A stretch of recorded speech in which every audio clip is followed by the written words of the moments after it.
In the ruthless world of martial arts, pretenders always crawl out of the shadows. Men dressed in ancient robes, puffing up their egos with flashy movements, swearing that they have unlocked mystical powers. They stand before their followers as if they were gods of combat, convinced that their cheap theatrics and rehearsed circus tricks could actually harm a real fighter. These men call themselves masters. In truth, they are clowns. For a time, they fool the gullible. But arrogance has a way of writing its own ending. When these self-proclaimed masters step into the ring against true warriors, fighters forged through sweat, blood, and sacrifice, the illusion shatters. They don't just risk humiliation, they sign their own death warrant. Tonight, we take you inside those brutal moments when cocky fakes collide with authentic fighters, when fantasy meets reality, when legends of bullshido are dismantled, punch by punch. Get ready, because you're about to witness how real pros punish arrogant clowns. This is Boxing Game. The first spectacle came from a so-called Wing Chun master. Years of fake stunts and parlor tricks had inflated his ego to the point where he believed he could stand against a seasoned professional. He strutted into the ring, chin high, eyes burning with false confidence. He thought his shadowboxing tricks would intimidate his opponent. But intimidation doesn't work on a man forged in real combat. The pro fighter stood unshaken, a stone wall of discipline and calm. And then the storm came. Fists flew like thunder, and the fake master's painted mask cracked wide open. The crowd erupted as the fraud stumbled backward, face first into reality. For a moment, it seemed the humiliation might end there. But somehow, staggering and dazed, the fake master got back on his feet. For the audience, it looked like courage. For the professional across from him, it was simply another chance to finish the job. Fed up with the cheap show, the real fighter delivered the final strike, a clean, devastating blow that sent the fake master straight into the dream world. Lights out.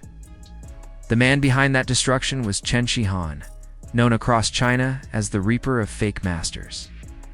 And once again, he proved why that title belonged to him. But the circus didn't end there. Another Wing Chun master, equally delusional, believed he could succeed where the first had failed. As soon as the bell rang, he threw himself forward recklessly, smashing his legs against Chen Xihan in a bizarre display of desperation. It looked more like a drunk stuntman than a martial artist. Chen didn't hesitate. With cold precision, he fired a punch that shut the clown down instantly. Another pretender exposed, another fraud buried. If Wing Chun clowns weren't enough, Tai Chi frauds stepped forward too. Once considered a graceful art, Tai Chi had been twisted by con artists into a lazy dance sold as combat. They claimed their slow pirouettes could defeat true warriors. One Tai Chi master strutted into a kickboxing gym, eager to show off his so-called deadly techniques. The kickboxer across from him had no patience for delusion. In the blink of an eye, a kick landed flush and sent the fraud flying. One strike, one shattered illusion. The infection of fake masters wasn't confined to China. Their circus acts had spread across borders, even reaching Kazakhstan. That's where a clown named Somel John Karavich dared to chase his fantasy of becoming the next Bruce Lee. His opponent was Hanata, a fighter devoted to cleansing his homeland of frauds. The bell rang, and the fake master lunged wildly, pouncing like an amateur brawler. Hanata dragged him into deep waters, tossing him around with ease. When the fraud gasped for air, Hanata wasn't finished. He threw him down again and locked in a choke, forcing the clown to tap as the crowd cheered. The fantasy was over, but the parade of humiliation marched on. Another Tai Chi master, blinded by years of practicing empty theatrics, dared to face a young Thai fighter. The fraud's confidence lasted only seconds.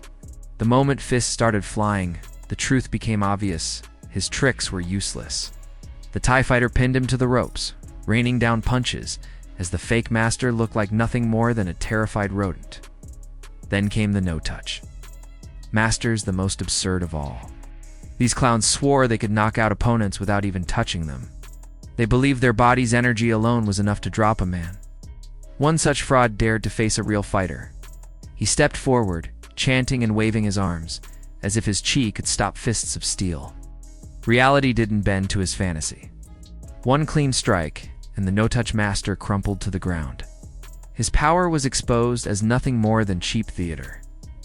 More Wing Chun and Kung Fu clowns followed, each one convinced that acrobatic tricks could stand against the violence of truth. One rushed a young Thai fighter with wild punches that hit nothing but air.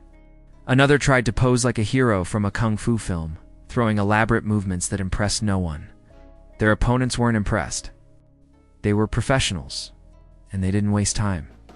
Brutal punches, elbows like hammers.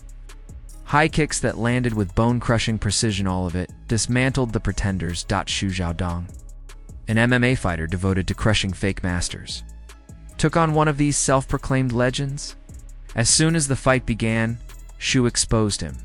Every punch the fraud threw was empty, a cocky pose, masquerading as combat. Shu tore him apart with elbows, each one a weapon of destruction. In the end, the clowns surrendered, beaten into reality, and the humiliations kept stacking.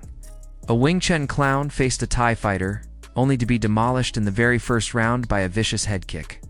His soul was sent flying, his arrogance left sprawled on the canvas. Another Tai Chi fraud, drunk on his own delusion, called out a young challenger. He strutted forward, trying to display his deadly moves. The young fighter wasn't fooled. He punished the fraud with punches that forced him to pay in blood,